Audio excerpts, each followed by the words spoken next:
Hey fellas, your commissioner here, coming at ya for a little week 17. Week 17 of NFL action. Ran out of fingers. A little bit delayed. It's Merry Christmas to everyone watching this today. Merry belated Christmas if you're watching it never in the best of State of the Union. Probably won't make the cut, but just kind of stalling for time here. Obviously, the nightmare doomsday scenario has happened. We did what we said we couldn't let happen, what I said couldn't let happen all fucking season long, about letting Blaine and Plunk into the championship game, and it happened. Blaine said we spoke it into existence, right? We spoke it into existence. We brought this upon ourselves. The two guys who are the only guys who can win in this damn league. They've won 6 in a row. On their way to winning 7 in a row. And all of us can just sit idly by on the sidelines and just feel bad and feel like pieces of shit and feel sorry for ourselves like the losers that we are. Because that's what we are. Plunk and Blaine have proven that. If you had any doubt of whether you're a loser or not, just look at the standings. Look at the final standings the last 6 years. It'll reveal to yourself what you truly know, that you're a loser. Just like me, just like Nick, just like Craig, Duncan, everybody. We're all losers except for Blaine and Plunk. That's it. They're the only winners in this league. Obviously, kind of spoiling the recap of last week's episode, or last week's games, but we'll go ahead and get into it. Start off with what was the game of the week? The Zero Bar? Yeah, that's right. Zero, just like my chances of ever winning a title in this league ever again. Zero Bar, Candy Bar game of the week between Plunk and Duncan, and it was just a bloodbath. Plunk won by 60, 163 to 103. This is what Duncan does every time he has a good team that gets a bye. He comes out and pisses down his leg in his first game in the semifinals, and this is par for the course for him. Didn't deserve the bye, despite the 11-3 record. Didn't think his team, I've been saying it all season, I don't think his team's any good. And he got exposed. He got exposed in a big, big way. Plunk had obviously a great week, 163. All credit to him. Diggs had a monster game, 26 points. Jennings had 20. Kyle's been great for him, of course. I've already been down this road. Kyle Pitts does nothing for me. I drop him. He goes to Plunk's team and magically becomes what everybody dreamed he could be his whole career. Okay? Of course. 20 points. Hampton had 18 points. Waddle had 13. His lowest scoring team player was 13 points. Everybody else was like 20 or more. And, Duncan's starting guys like Christian Watson and Jacoby Myers and a banged-up Josh Jacobs, Travis Kelce. He has nobody on. His bench is dog shit. Nobody on his bench that he could have put in, really. He could have put in Darnold, got 26 over Baker. It would have been slight window dressing. But, yeah, Duncan, just a huge, huge disappointment. All that great season down the drain, all for naught, and Plunk continues to move on. Another game here, our second semifinal game, Swamp Donkeys. Okay, well, we got a special guest appearance. Whoa, the ghost of Christmas past. Yeah. We have a mystery guest. Mystery guest. Merry Oh, yay. All right. Yeah. Yeah, do the big reveal. Who is it? Oh, it's Karen. Oh, whoa. First time on a State of the Union in many years. So, Merry Christmas, guys. Yeah. Miss you guys. and we got Happy New Annie. Year. Annie here too. Oh, yeah. Come here, Annie. Yeah. Come here. Oh, big girl. Yeah. Yeah. There's Annie. Yeah. And then we got Mrs. Commish coming off of her Merry birthday Christmas! from a couple days ago. Yeah. All Oh, right. wait. Brody's upset. And Brody. Yeah. Oh. Okay. And there's Brody. FaceTime. Yeah. All right. Okay. Back to business. Back to business. Happy New Year. Yes. Anyway, Blaine, fifth highest scoring game in league history, highest scoring playoff game in league history. His third 200-point game in league history for him. Tied for second place. 206.05 to 144.2. You said that, Plunk's team had a good game, right?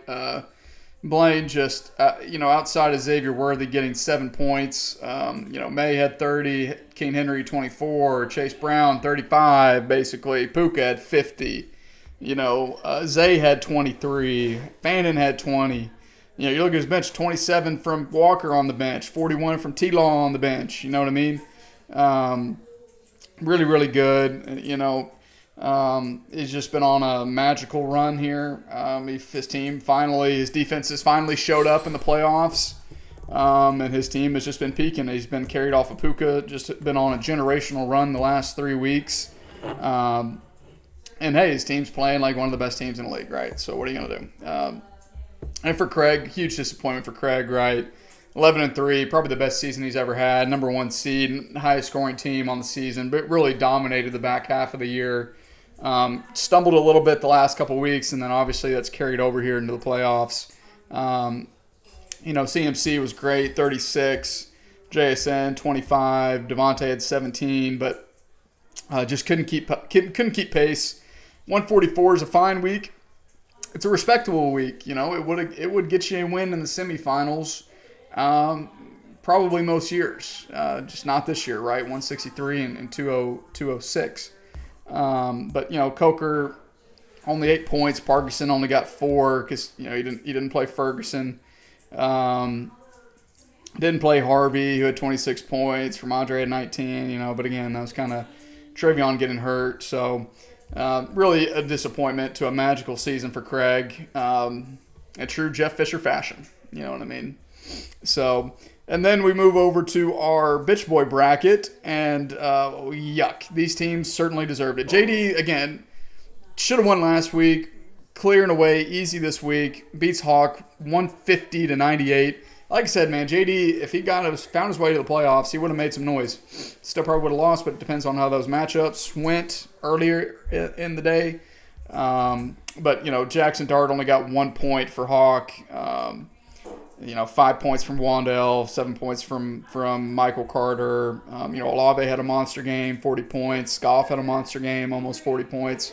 ETN, 17, and carried him. So JD has officially removed himself from Bitch Boy considerations.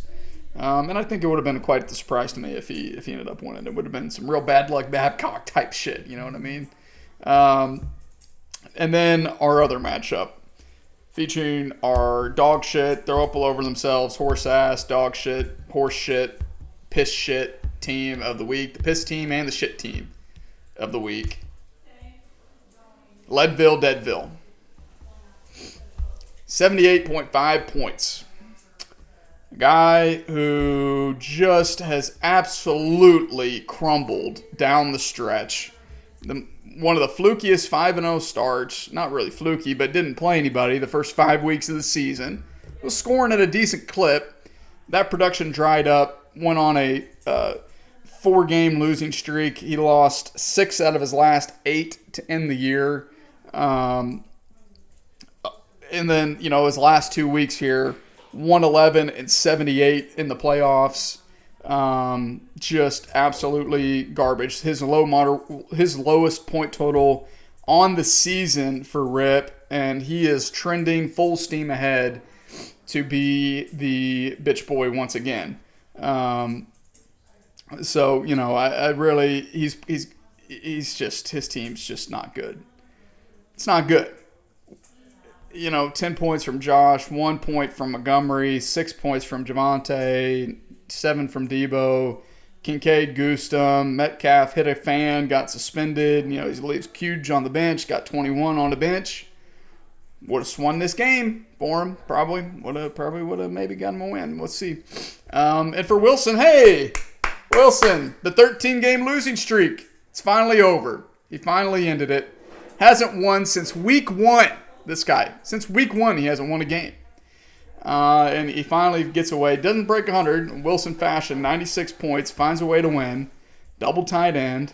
Honestly, his two highest scoring players on the week. Crazy. 96 and hey, he finally got the monkey off his back, and he will no longer be playing for the Bitch Boys. Still horse ass, but not the Bitch Boys. So good job, Wilson. I know it feels good to finally get a win, and there's nothing sweeter than getting a win in the Bitch Boy bracket. It really, you can't understate that level of satisfaction and relief to know that you're no longer at risk of being punished. So. And then our other games don't matter. I beat Nick for the 5th place game, whatever. Shitty game from both of us. Both of our teams just died down the stretch. Ford had a good week. He beat Savoy for the 8th place game. Again, who cares? So I think, what do we have? We had a few pickups this week, maybe. Chris Rodriguez and Caleb Williams for Blaine. See if he puts him to use. I don't think he did. He did not. All right. Well, basically, we only got 2 games to talk about. This video is almost done. Again, usually my quickest video of the year. I don't think I did one last year for the final week. But hey, we're getting one here, so it's fine. Start off with our Bitch Boy shit game of the week. We'll go ahead and break that down. Rip is currently up 25.7-0 on old Hunter Hawkins. He's projected to lose still, 122-131. Battle of the quarterbacks. You got Josh Allen, Jackson Dart. Josh is a little banged up. Philly's been a pretty solid defense this season. I think Jackson Dart probably, surprising to say, I like Jackson Dart in that one over Vegas. Vegas is just going full, they don't give a fuck. They've given up mode. Running back, you got David Montgomery and Javonte Williams versus Breece Hall and Tyrone Tracy. Man. I guess we'll go with Hawk in that one too. Wide receiver, you got, Javonte's got 12 and a half points so far. Got a touchdown, so almost 13. And then you've got the wide receivers. You got A.J. Brown, Debo, and Romeo Dobbs versus Tet Downs and Wandale. Push. Fuck those guys. Debo's had an okay game, 12.5 points, 12.8 points as well.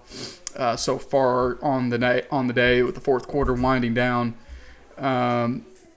Battle of the tight end. You got, I got my fireplace here, by the way. It's Christmas, so I'm thinking about it. Didn't wear my Bucky one last time, trying to manifest. Fuck Sean Tucker. You know what I mean? Fuck that guy. Fuck Rashad White. Fuck Todd Bowles. Fuck Sean Tucker. Bucky. It's Bucky. It's Bucky. It's Bucky. And that's it. Throw it to him, Baker. Please. Begging you.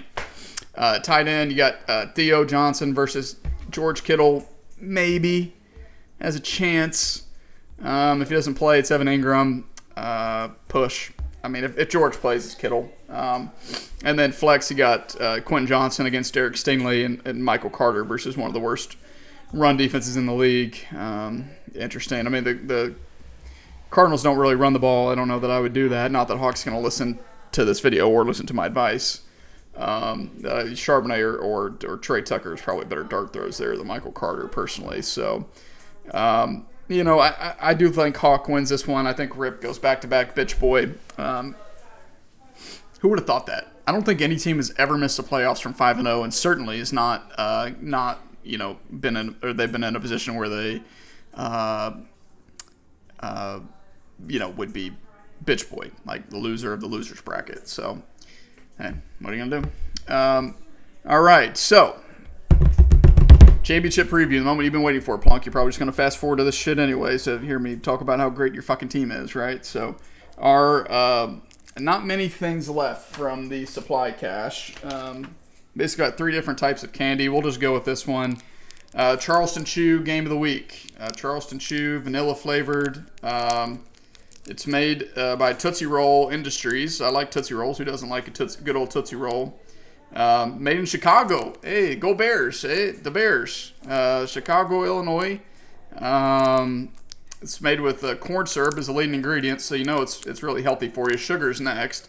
But whatever. I've never had one of these things. I think it's like an old person candy, if I'm not mistaken. Cheers, Charleston Chew.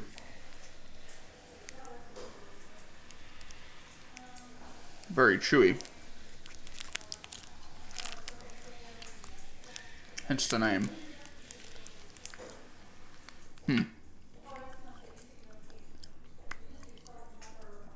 It's interesting. It's almost like a marshmallow bunny. You know, it's kind of like that a little bit. Anyways, Swamp Donkeys, Dirty Birds of War. We're all losers in this. We're all losers in this matchup again. First time ever in league history, a 5 seed and a 6 seed are playing for a title against each other. First time in league history that a 5 seed or a 6 seed will win the title. Never been done. Kind of crazy how we ended up here. I don't know. And I don't think I'll ever know. And I don't think that anybody will ever win this league again other than these two guys. Pluck's team was like dead. Like in the beginning of the season, like him and Nick were like not going to make the playoffs. Then they got hot. You know, Nick's team died in the end. Pluck's team has been resurgent. Blaine's team just found a way to stay alive and get in with the bullshit rule. If one of these guys win, I might get rid of the 6 seed rule. I might get rid of it. I don't know. We'll see. Battle of the quarterback, you got Drake May versus Bo Nix. Kansas City is a lifeless corpse of a team. We'll go with Drake May in that one. I mean, the Jets are too, but I think they're going to run it up on them. Battle of the running backs, you got Derrick Henry, Chase Brown versus Jahmyr Gibbs and Devon Achane. No disrespect to the King Henry, and everybody knows I hate Chase Brown, but it's tough to go against Gibbs and Achane. We'll go with those two guys there. Battle of the wide receiver, you got Puka, Ladd, and Zay versus I've got this muted. I don't know why I didn't get a notification. Versus Waddle, Diggs, and Jennings. Blamed by Puka alone. Puka could seriously outscore all three of these guys by himself. He could. They have that level of ass in them, his wide receivers, Punk's wide receivers do, and Puka has that level of greatness in him. So, I think probably no Devontae again. Puka's going to just get force-fed the ball. Atlanta's going to get boat raced on Monday night. I mean, if Plunk's not up 60 going into Monday night, the game's over. Plunk's going to lose. So, which is what we want. Don't get me wrong now. Blaine is the lesser of the two evils. He's only won twice. Plunk's won it now 4 times out of the 6-year span. Can't have him going back-to-back again, but we'll go with Puka and Blaine in that one. Battle of the tight end, you got Kyle Pitts versus Fannin. I'm going to push these. These guys have both been playing really, really well the last few weeks. And then Battle of the flex, you got Kenny Walker versus Omarion Hampton. Again, Walker's kind of been a little bit resurgent the last couple of weeks here. But Omarion's really good too. He leaves McCroskey-Merritt on the bench, who has 23 points right now. Hate to see that for Connor. Really couldn't happen to a nicer guy. Blaine is projected to win. I think I'm going to push that flex matchup as well. 166 to 161. Blaine's projected to win. Is a 200-point hangover going to come for Blaine like it came for me this year? This is the first time, I believe, in many years that we've had 2 200-point performances in a single season. Lest you forget, I had one back in, I believe, week 9 against Blaine. Some would say I blessed him with that 200-point performance and gave his team good karma to have success here in the playoffs. I think that continues. Give me the Swamp Donkeys, win their 3rd title in the last 4 years. Better than Plunk. You know what I mean? It's better than Plunk, I guess. So, anyways, that's all I got this week, fellas. Obviously, Christmas time. I hope everybody's having a fun, safe time with their families today, or their loved ones, whoever they're spending their time with. Who you guys ever spend your time with?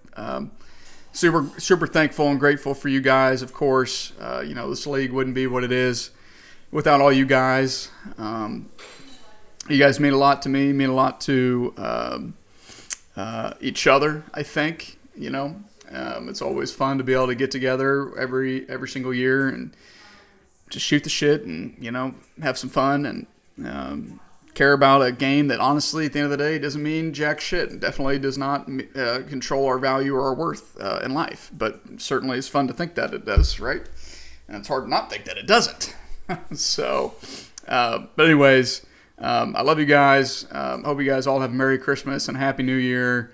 And as always, Woo Pig.